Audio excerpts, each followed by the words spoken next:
Okay, Darren here again from Global Garage. This is sort of a continuation video from the last one, which I showed you how to replace the save game battery in a Master System cartridge. This is a Nintendo 64 cartridge, Zelda, something everyone recognizes and probably owns. This one also has a save game battery inside it. So I've already gone ahead and disassembled the board.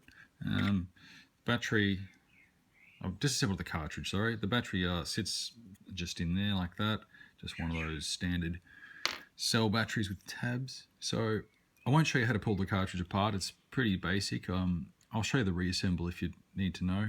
But I want to focus on the battery today. So this board's all ready to go. We've got a new battery. So let's just crack on and put it in place. So if you have a good look at the board, you'll see that one slot is small and one slot is a little bit larger. So positive and negative, and you can tell that by looking at the battery. The top one here with the positive symbol, positive, has the wider strap or the tab, and underneath the negative has the narrow one. So that's how we know, and then all we have to do is just mimic that when we reinstall. So positive on the top, negative. So it goes in this way on the clean side of the board. We solder on the dirty side, goes this way. So let's just put that in. One leg, two legs. You might just have to juggle it a little bit. And you can move it around until you get it to sit right. It's sitting pretty well. I'll just put that flat on the bench. Okay, so with a little bit of pressure on that, just bend the pins over, just like that. Just kind of helps it sit nicely. It holds itself in, and then we can solder it in that position. So hopefully you can see that. Here we go. Check the focus. All right, so let's solder it on. Got our iron, got our solder. Let's just heat up the pad. Drop a bit of solder on it. And that one's all done. It's a nice clean join. This one. Add a bit of solder. Job's done. Okay, so that's pretty much it. You want to try and end up with nice shiny solder joints like these ones.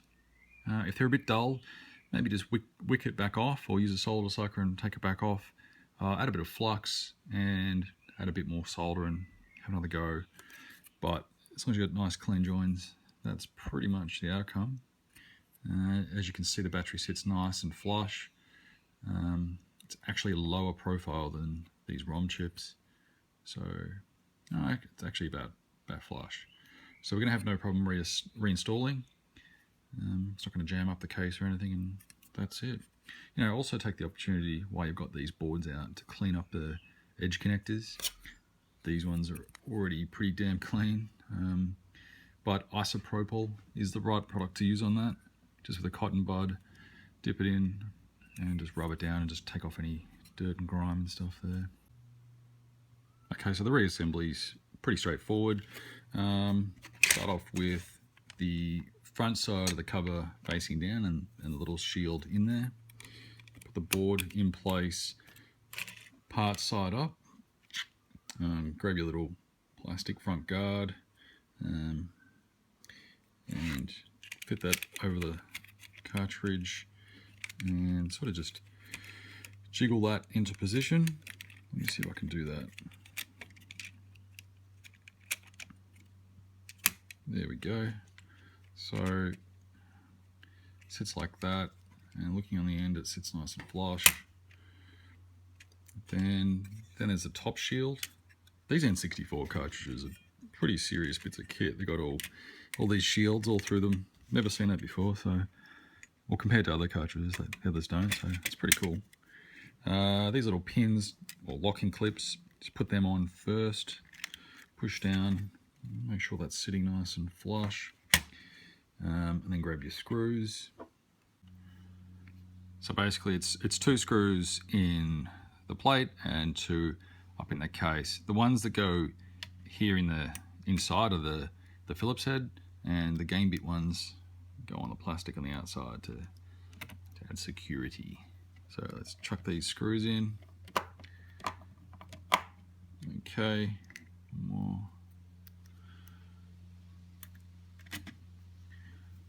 Another exciting part of the video, you watch me put in screws.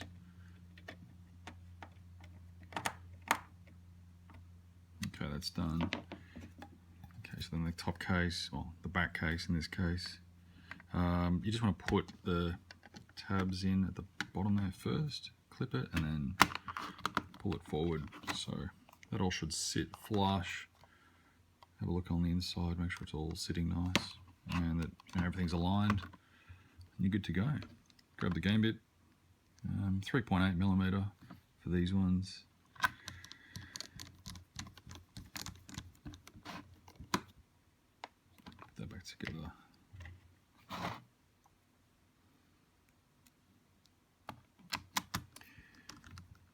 What annoys me a little bit about these game bits is they're not magnetized, so it's a little bit harder to work with the screws. You know, with a normal little screwdriver, these are magnetized tips, or the base here is magnetized, so that you can just basically pick up the metal like that. You know, other tips or screws makes it easy to work with. These game bit tools aren't, so it's a little bit frustrating. Might actually magnetize that, fix that problem. That could be another video. Alright, so that's done. This is back together, Zolder. And we just need to go and test that now, put it in, play the game from the beginning, make a few changes, like pick up some inventory or something like that, or lose some lives or something, like make an actual change in the game, save it, quit, power off the console, pull out the cartridge, put it back in, power it back up, load the game, load that save game, and just make sure it is where you left it off, and that proves the save game functionality is working, and the battery mode was successful. So that's done. Nintendo 64 battery swap. Okay, see you next time, guys. Thanks for watching.